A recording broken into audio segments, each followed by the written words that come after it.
Welcome back, everybody, to the Degens IDP Blitz. My name is Matt Monty, and today I have the honor of getting to talk IDP with somebody who I've been in leagues with for a few years now. It's been more than a few, it's been darn near a decade.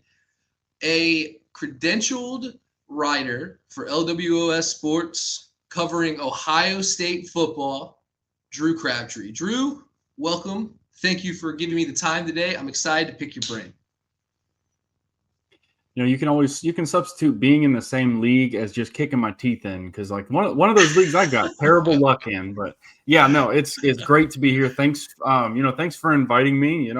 I got, like you said in the pregame, got a busy stay at home dad life with my little toddler. So always great talking football. Oh, yeah, but there's no better job on earth than being a dad. Let's be real. I mean, you were talking about hand making some chicken tenders and fries. What kid doesn't love chicken tenders and fries sprinkled in with a little bit of dad's love? Oh, yeah. I know it's positive. We're super pumped. We're talking dad stuff. I got to bring the vibe down a little bit. We're going to start the show today with some injuries. It's a bummer. It happens every week, and it feels like this season it's happened more so than normal, specifically on the defensive side. I hate it. If you're a Ravens fan, I can't imagine what that's like, being a Ravens fan and having to endure what the Ravens defense is enduring right now. But this week, we're going to start with Matt Milano, the Bills linebacker. He's got a pectoral issue. He's been a bit underwhelming this year. He's not exactly grabbing the headlines, but he was at one point in time a pretty stable linebacker. But the ones that I really want to key in on today are Cowboys linebacker Jack Sanborn, who left the game with a concussion. And then, of course, my current favorite player, I think this is like 4 pods in a row. I've talked about him, Tyrel Dodson, linebacker for the Dolphins. Let's start with Dodson. He's had a tremendous start to the season, significant blow in IDP. There's no questions asked. Right now, he's currently the 3rd linebacker overall in IDP in 3-2-1 scoring. He's had an insane start to the season. Both linebackers in Miami have done great. We don't really know a lot about Dodson's injury, and that's the problem in IDP. It's hard to figure out how long some of these injuries are going to take and what it's going to take away from your team. How big of a loss is Dodson, Drew? I know that, when you lose the 3rd best linebacker in scoring, it's going to affect your team. But not a lot of people planned for Dodson to be that type of guy. So if you were to lose a player like that, who maybe you didn't have high expectations for, who is way overachieved, what do you do in situations like that? Well, the fun thing about when you have guys that are really overachieving, they're usually like your contingent plan. They're a handcuff. They're a guy that you just fill out your bench and might be a bye week starter. And then all of a sudden, boom, he's your stud. And then one of those guys that you went out and prioritized in, whether it's the auction or just waivers in general, are sitting the bench. So the impact is massive, obviously, because he's been a stud this year. But at the same time, usually if it's going to be a guy like that, unless you're like, as this is the Degens, if you're a degenerate, you obviously know where he is. But if you are not as in the weeds, you probably already got backup plans. So yeah, absolutely. And I'm thinking in terms of not having the highest value to come into the season. I really want to hone in on that. When a player like this gets hurt, when they are unknown and they're kind of ascending, it makes me nervous because I think back to the days, and this is going to age me a little bit, but the Chris Borland days in the 49ers. And for those that don't know, he played for like 6 games. He was an inside linebacker for the 49ers. There were injuries, blah, blah, blah. And in those 6 games, I think he had somewhere near like 70 tackles, 70 to 80 tackles in 6. It was unbelievable. And then he never played again. He got hurt, and it was it. He retired early because of injury. And I know that that's a way outlier type of an example, but Tyrel Dodson's right now kind of in the midst of his come up. And it's good to see. It's especially good if you invested early, if you tried to get in ahead of the curve before week 5 and 6. I'm sure he's gone now. There's no way he should be available on waivers in any league. When you have that type of ascent, do you try to maximize value in leagues, Drew? Do you try to trade off? Because I'm kind of a guy that's, with linebackers, I like to have the foundation. I like to keep those players. But when it's Dodson, you don't really know. And let's say he comes back and has a great couple of weeks. Do you try to sell him? It all depends on what else you've got. If you have a full, roster of studs at linebacker, you somehow manage to have like, Bobby Wagner and all these other guys, then yeah, you might as well try to flip him because you just never know. But that's the fun thing about like defensive players is, for as many first round picks that you have in All Pro, you got a bunch of these no names that just Right. take their time to develop, and then all of a sudden, boom, one of the best Yeah. in the league. Like you see it all the time with like small school guys. Yeah, no, I would probably look to try and flip him for whatever you can, unless of course you're like a win now and you Right. really, if you're really buying into it, then maybe you can flip one of your other guys for future picks or even more established guys that you have that you can get right now. Yeah. Well, I think with all the injuries this season, most managers might be in a win now situation just because who knows what their roster is right now. There's no way in the world that you have survived these first 5 weeks without somewhat of an injury scare at the minimum, but most of us have taken debilitating blows. Speaking of debilitating blows, what a segue. You like that, Drew. Jack Sanborn, he's been a significant piece in this Dallas linebacking core this season. It's a short-term opportunity. He's playing alongside Kenneth Murray, and he is playing because DeMarvion Overshown had a devastating leg injury last season.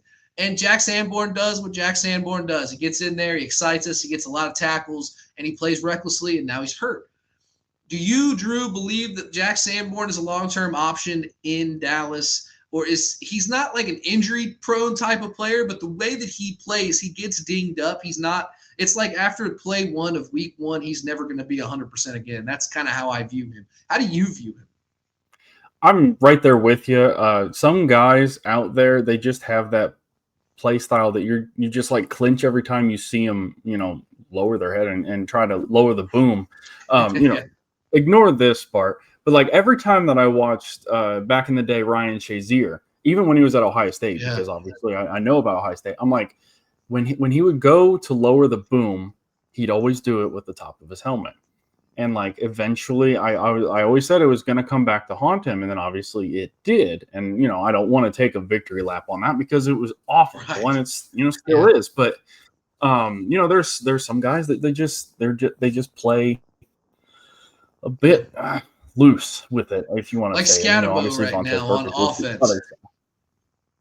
Like Cam Scatterbo Dude on runs offense like right he's now. the He's basically juggernaut. playing a Mike Allstott role, but like offensive lineman focused is what it feels like. And that does He wear on you. reminds And game, he reminds me of the juggernaut. yeah.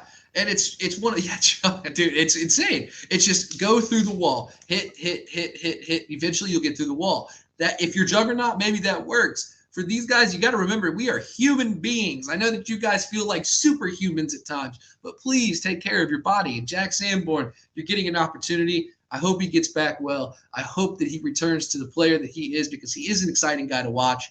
But the injury thing, it goes back to what we were talking about. The whole league right now feels like it's injury. And I'm going to focus specifically on how we've lost 2 top 5 linebackers in back-to-back weeks to injury. When you are seeing cluster injuries in a one position group, you're not the only one that is affected, although at times it will feel that way. I'm feeling that way about running back in some leagues right now. But when that happens, it's affecting the whole league. So there has to be a reaction strategy. You have to be able to find whatever is available on there, even if it doesn't look like there's a lot. And you and I are in some leagues where that is the case almost weekly. There's nothing ever available. But how do you attack positions that are so injury riddled in the waiver wire? Do you try to trade now while you still can? Do you try to wait this out? Is it just a trend? Do you have anything you look for when this happens? Usually, I tend to be a tad gun shy just because I battle my own ego in the sense that the guys that I have on my team are good for a reason now. Like trading has always been a weakness of mine, and I've always had to like crowdsource, is this a decent deal, so on and so forth. But it's when it comes to like injuries, I tend to just overload and try and like even handcuff some things because we always hear this with running backs because of the wear and tear. You might have to consider it a little bit, at least with linebackers, especially the guys that are up there in terms of how great they are in IDP. And sometimes you just got to overcorrect and, try and target a handful of guys, hoping that someone is that superstar in the waiting, essentially. Yeah. Well, I agree with you on the wear and tear and it being almost a direct reflection of like what running back is. I like to chase, when it comes to cluster injuries, I like to start chasing the teams that run more of a rotation at the position. Like if you see one guy go down and they don't just go 1-for-1 plug in, I like to see teams that have multiple options, not because I'm thinking, I'm going to try to outthink the room here. If there's a guy available getting all the snaps, you have to go after him. But if there's less likelihood for there to be injury elsewhere, like if we're already all messed up because the injury pool's hurting, I want to have somebody that's going to be more fresh, that's going to be more high, big play upside, so more of the gamble, the dice roll type of a player who's maybe going to be a sack-dependent player for a week or a big play, fumble, something, reminding me a little bit of kind of like what Hassan Reddick is or what Jadeveon Clowney was. That is a high-quality dart throw because those guys are going to be in there specifically for one job, and that one job is to get the big play. So that's when I have to start to chase that big play. Is if I'm desperate and if I'm going to the waiver wire and I've already agreed that there's nobody there that's going to fix my problems, go for the dart throw. What do you have to lose? If there's nothing out there anyway, you're just throwing a fancy pinky up type of a 0 in your lineup. I could go all day on injuries and strategies and on that, but people don't care about that, Drew. You know what people care about? People care about learning about players and why they are good. Not just that they are good. Anybody with eyes can see that these dudes are good.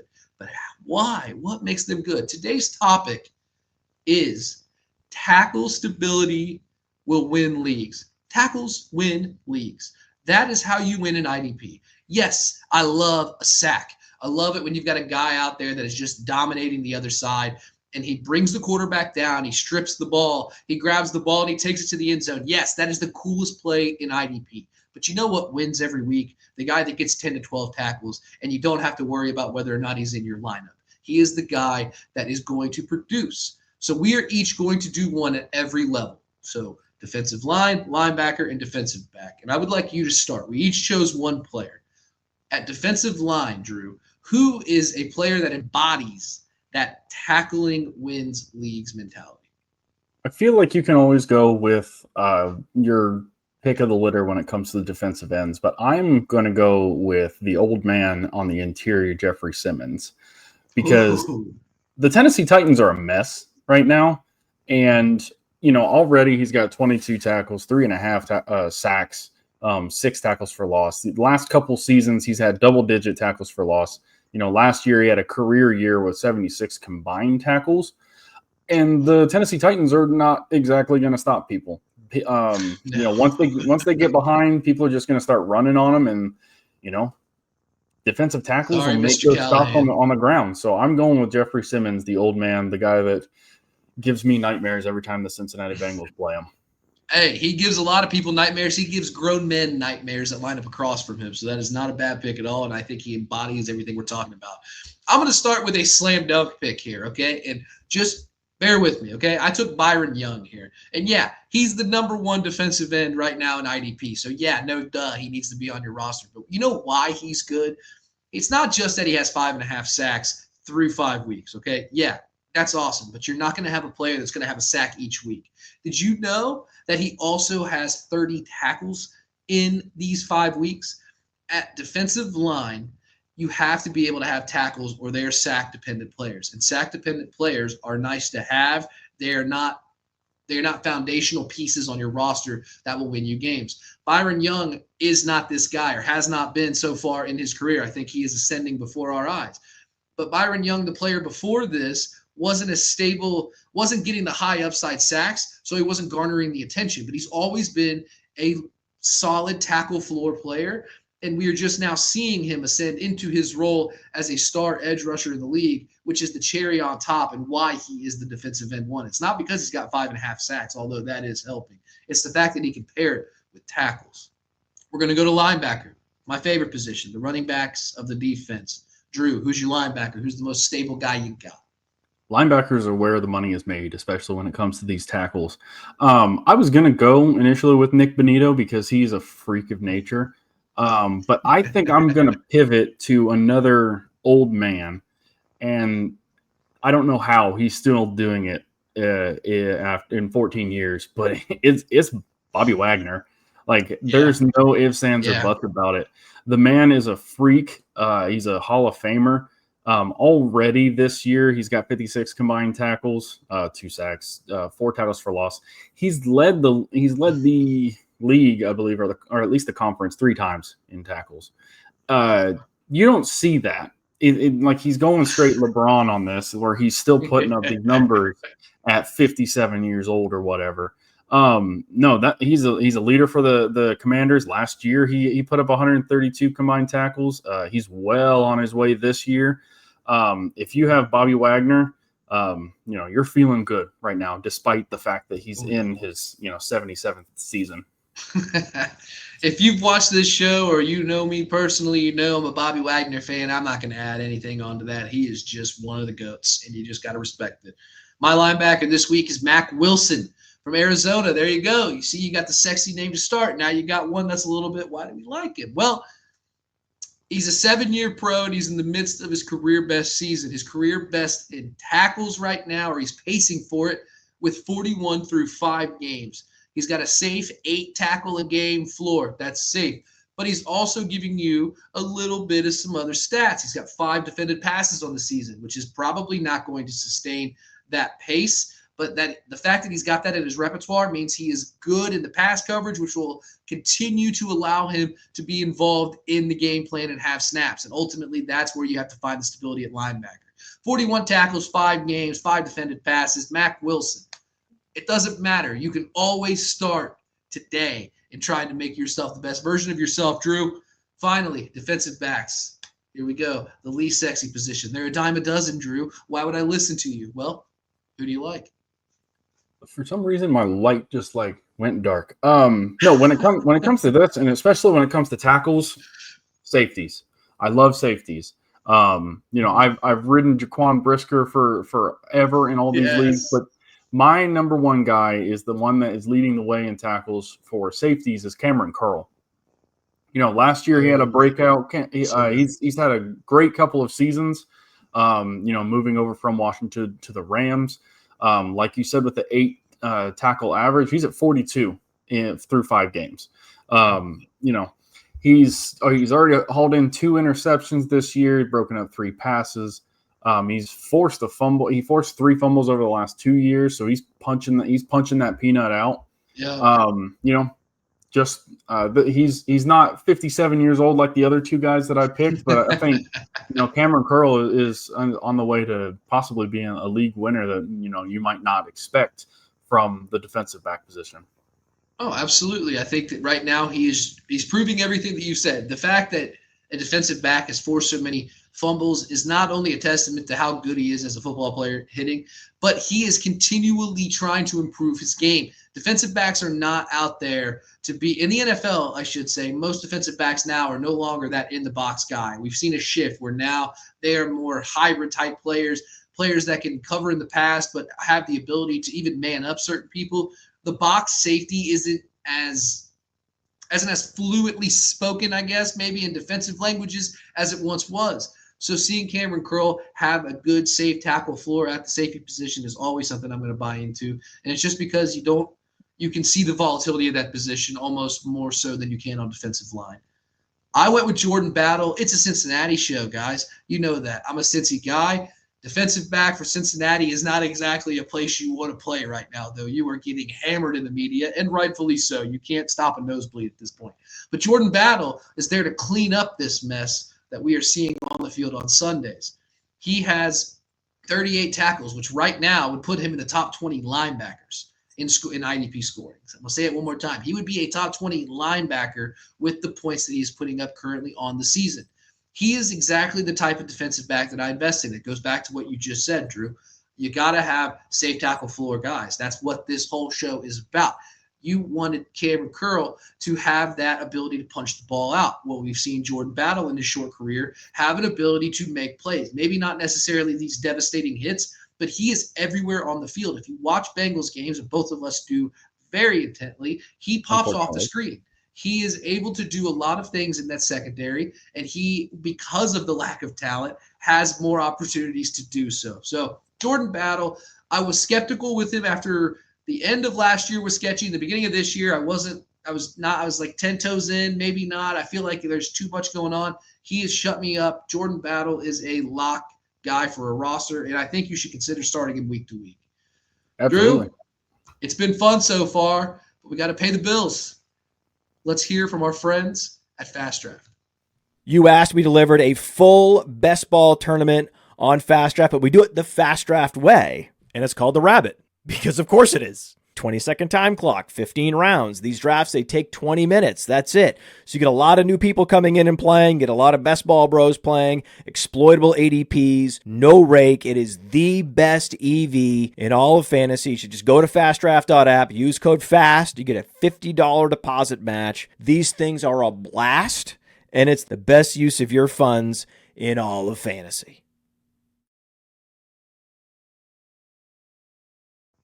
All right, you heard the man. Use the code FAST, F-A-S-T, to get a $50 deposit match. Drew, it's waiver time. This is why people watch the show. This is why our audience, consisting of dozens, come to visit us. We need to know who is going to win our league this week. Who is going to beat the matchup across from them? You can go first. 2 players. Who do we got? Well, first one I'm going to go with is the man that's going to replace your favorite Dolphins linebacker. We're going to go with KJ Britt because stepping up. Okay. He's going to be alongside Jordan Brooks. Last year was his career year, 72 tackles. Obviously you're looking for the rotational guy to get you through this injury, however severe it is, since we don't know just yet. And hopefully, with the Dolphins, he's a plug and play go kind of player. The second one, I still have to go with, and this is probably hope, is Trey Hendrickson. We need Trey Hendrickson, both for fantasy and in real life, to continue to take that step forward. It looks like we're getting there slowly. It looks like Shamar Stewart is on his way back. And as much as I hated the pick, and I still kind of do, when he played, while he didn't show up on the stat sheet, and he is not playable or even close to being rosterable right now in IDP, he made an impact because he got in there. He beat his assignments. He got pressures, but the play always went away or tried to escape him right into the waiting arms of Trey Hendrickson. And that's something that we're going to need to see from Hendrickson, especially this week against the Packers and then next week against the AFC North leading Steelers. Man, I am just bummed that we may have been deprived of the only Rodgers-Burrow matchups we were going to get. Honestly, I think that's the most bummer part. It also sucks that Rodgers is a Steeler. My 2 players are going to be 2 defensive backs because I love safeties here. I love safeties. I'm going with Dadrian Taylor Demerson of Arizona to start. He's 24 years old, and he is the third of a 3-man rotation. Okay, so we're going to start with the negative. He doesn't really know what's going on right now in the NFL, and he doesn't play the most snaps. But in limited action, as the third safety in this defense, we've seen him get 23 tackles and 5 pass breakups. He's showing us an ability to pop off the screen when he gets playing time. They've got Budda Baker. They've got Jalen Thompson there. They've had that duo since I was in high school, it feels like. I don't know. It's been years. And I think that eventually we're going to see a changing of the guard there. I think Budda Baker is one of the GOATs of IDP. I think at his peak, he was probably one of the best, if not the best safety in all of IDP for a long time and never got the credit that he deserved for it. But I think eventually you see these schemes change. Arizona, I think, is the most underwhelming team in the NFL each and every year. All of the names on paper are fantastic, and then you watch it, it's like watching your favorite hair metal band at their 50th anniversary tour. It just ain't the same. It's just not going to say it. Axl Rose, stop screaming at me, dude. So Dadrian Taylor Demerson is going to be one of these players that you're probably going to have to stash, going to hold on to for a little bit. But I think it'll pay off come playoff time. And like we said earlier, when it comes to seeing all these injuries everywhere, I'm okay with rotational guys that I know are rotational guys to help me fill gaps. If you're in IDP leagues that offer flex positions, I think he's a great person to just be able to have stashed. If you're in deeper leagues that are all position specific, like Drew and I play in, I think he's an important guy to just kind of keep your eye on. Maybe you don't roster a lot of those players, but if you're considering one, he's a perfect guy for it. And if you don't like the 24-year-old rookie, I get it. How about Ronnie Hickman from Cleveland? He's playing alongside Grant Delpit. Grant's awesome. Everybody loves Grant Delpit. We know he's good. Did you know that the guy next to him also has 32 tackles, 19 of them being solo? He's had 22 the last 2 games alone. I think that he's worth a look, and I think he's going to be an every week starter. So 2 safeties, a lot of love here. Everybody knows I love safeties. I love you, Drew. You're too good to me. Tell me where I can find all of your work. Tell everybody here that watches what you do and why you do it. Please, if you care to follow, I write Cincinnati Bengals content for Last Word on Sports. You'll find that at lastwordonsports.com/NFL. I am also, as you said, credentialed media for The Ohio State University. You'll find me there, lastwordonsports.com/college football. And if you are in the Northwest Ohio area, you might be hearing my voice over the airwaves at WKTN in Kenton. I call high school football, high school soccer games, and then obviously once the season turns to basketball, we're going to try. Hey, dude, give your boy a call. I would love to give you some tips, give you some X's and O's. Maybe we can run a flex cut. Who knows? I want to pick your brain, though. We got a couple of minutes left here, and I think it's a really, really cool and unique experience that you're getting to live right now, and I want to live vicariously through you. What is it like to sit in the stadium, in the chute, and cover the Ohio State Buckeyes, a team that you grew up loving and watching, and now you are kind of getting to live this dream? Tell all of us, what's that like? It's a dream come true, legitimately. Like, you think, don't reach for certain things, because then once you attain it, what do you have past that? I've made it into the box. I've made it into the press box. What now? But it is fantastic. I can tell you that for the college football playoff game against Tennessee last year, you could feel how electric it was in the press box. You could feel the entire stadium shaking through the glass, everything like that. And it is an awe-inspiring view. You can see straight over the other side of the horseshoe, to the scenic backdrop of Columbus, Ohio. But it is legitimately a dream come true. Such an honor being able to cover the Buckeyes in the way that I do. Heck yeah, man. Well, I want to talk to you a little bit about some Buckeyes players, just because I'm a Buckeye fan myself. Everybody knows Jeremiah Smith. Yes, he is going to be a no-doubt pick in your fantasy drafts when he inevitably comes out. Carnell Tate, though, I would like to talk a little bit about him. What do you think about Carnell Tate? It reminds me of the Emeka Egbuka situation, where because everybody in front of him is so good, we're not talking about him. Well, look at what Egbuka can do too. Is Carnell Tate, what is he like as a receiver, and will he be a fantasy productive player in his future? I truly believe so. If you're a receiver, you're coming out of Ohio State and you're being taught by Brian Hartline, you're going to be about as polished as you can be. We saw Emeka Egbuka go into that wide receiver room with Mike Evans and Chris Godwin, and he's already standing out. Obviously, there are some injuries there, but he's standing out nonetheless. Just like him, Jackson Smith and Jigba. Both of these guys, when they were at Ohio State, weren't the number one guy. Yeah, JSN put up 1,600 yards, 1,200 yards before the Rose Bowl. But the number one in that offense was still Marvin Harrison Jr. I think Carnell Tate, when he comes out, people are going to probably overthink it, and then he's going to test. He can become a number one receiver for most of the teams in the league.